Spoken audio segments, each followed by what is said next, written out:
The Castle of Taranto, named Castel Sant'Angelo, rises on the edge of a natural depression of the rock bank on which the old city was built, and, as claimed by a plaque on the Annunziata Tower, it is basically the reconstruction of a previous Norman-Swabian-Angevin fortification, built in the same place but of a very different design. Around the year 1240, the Swabian Emperor Frederick II issued an order concerning extensive repairs of the old castle.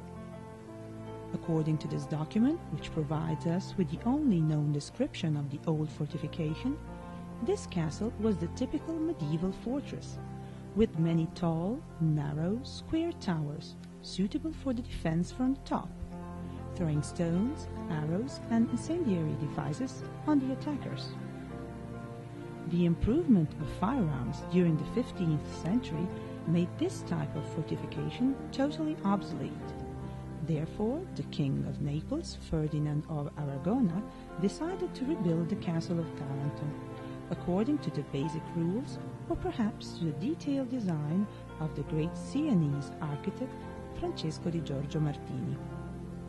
The new castle, built between 1487 and 1492, had the peculiar shape of a kite, with 5 round towers placed at the corners of the fortress. These towers, lower and wider than the previous ones, were named Saint Christopher, Saint Lawrence,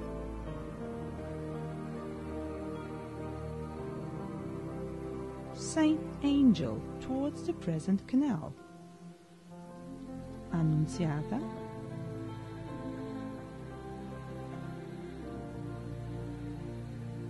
and Bandiera towards the old city.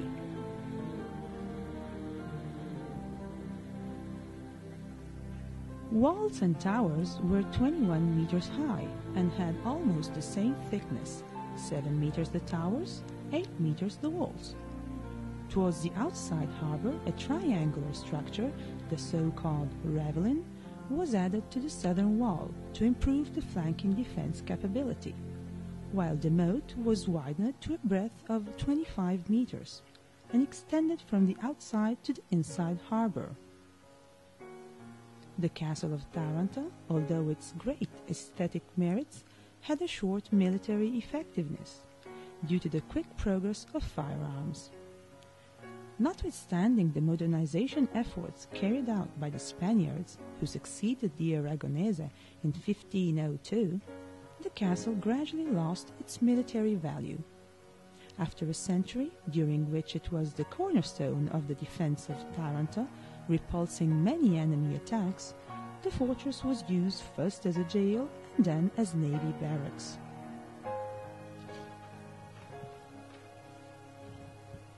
However, on the whole, the basic castle structure was preserved, except for the St. Angel Tower, demolished in 1883-1884 to accommodate the swing bridge.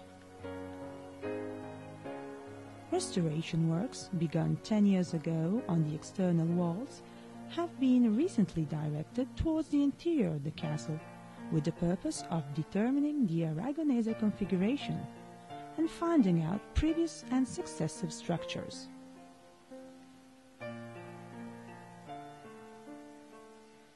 The external aspect of the castle is characterized by the perfect uniformity of the curtain walls. Visitors coming from the old city first see the western front dominated by the Bandiera Tower towards the outside harbor and by the Annunziata Tower towards the inner harbor.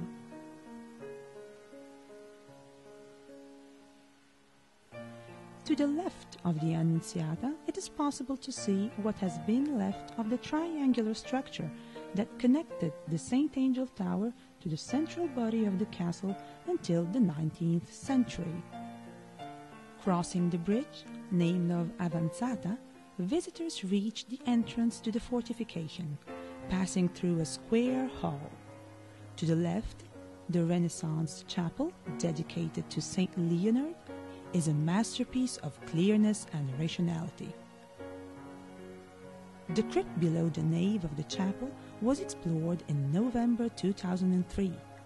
Under the floor, a silos full of earth produced potsherds of the 13th and 14th century, and a coin issued by the mint of Frederick II in 1245. The coin is therefore of the same period as the order issued by the Swabian emperor to repair the castle. On the left of the courtyard, a series of barrel-vaulted rooms were once barracks for the garrison. Across the courtyard, the eastern entrance opens towards the present-day canal, a widening of the ancient moat that in this very spot was crossed by a drawbridge named of Soccorso, connecting the castle to the opposite shore. The staircase descending to wharf level is of the 19th century. On the right of the courtyard, the square keep stands 15 meters high.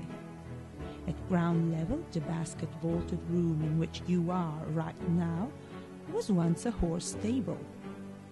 To the left of the keep, the royal staircase, royal because it was used by the Aragonese kings during their visits, climbs to the residence of the castle commander. The largest room, now office of the commander-in-chief of the Navy Department, was perhaps the castle Great Hall.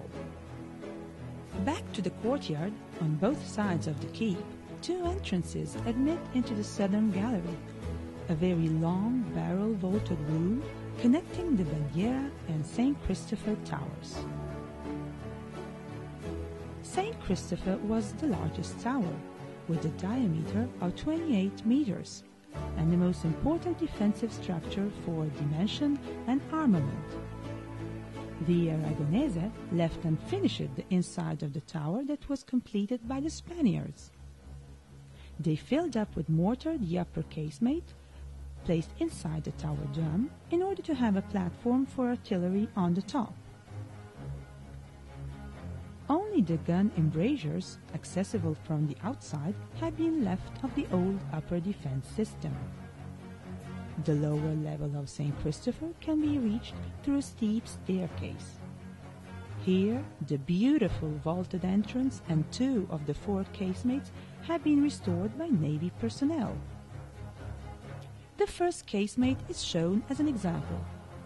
Like the others, it is a modification of the old gun embrasures, still visible on the wall, probably performed during the Napoleonic period to acquire a better field of fire towards the outside harbor.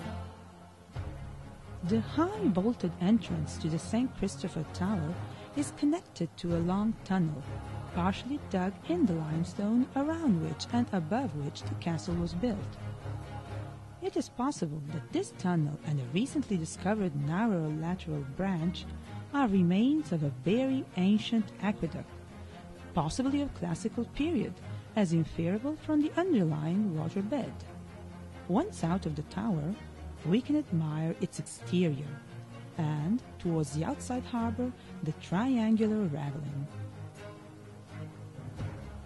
Walking along the canal gives us the opportunity to see the entire eastern curtain wall, characterized by a continuous line of corbels and arches from St. Christopher to St. Lawrence. Beyond the latter, the wall of Crispano, and so named after its builder, the castle commander at the end of the 15th century, stretches to the present swing bridge.